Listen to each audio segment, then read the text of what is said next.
C'est dans le centre hospitalier d'Avignon que Zaïd a poussé son premier cri. La première naissance de l'année est immortalisée par la presse locale. Mais l'histoire joyeuse va rapidement devenir celle d'un accouchement brutal, d'une déferlante de haine sur les réseaux sociaux.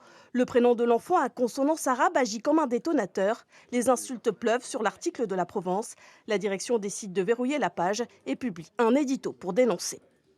On a pris une vraie décision de bloquer les commentaires tellement c'était décomplexé dans le racisme, l'extrémisme et insoutenable en réalité, plus qu'intolérable. Donc il fallait évidemment qu'on marque notre positionnement sur le sujet et je crois que ça ouvre aussi un débat sur la régulation quand même de nos réseaux sociaux.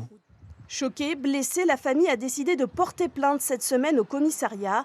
Préférant garder l'anonymat, c'est par la voix de son avocat qu'elle a accepté de réagir.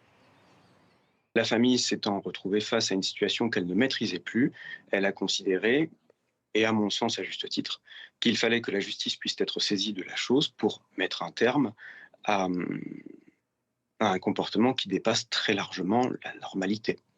Un combat pour la dignité porté aussi par la Ligue des droits de l'homme qui a décidé elle aussi d'engager des poursuites. Pour nous, pour la LDH, Internet n'est pas une zone de non-droit. Nous nous sommes rapprochés d'un huissier de justice pour donner plus de corps à notre dépôt de plainte, puisqu'en fait, nous allons pouvoir avoir des documents qui ont valeur devant les tribunaux. Dans les rues de Montfavet, où vit la famille, des affiches de soutien ont fleuri sur les murs pour recouvrir la noirceur des propos racistes, preuve que l'espoir, lui aussi, peut prendre naissance.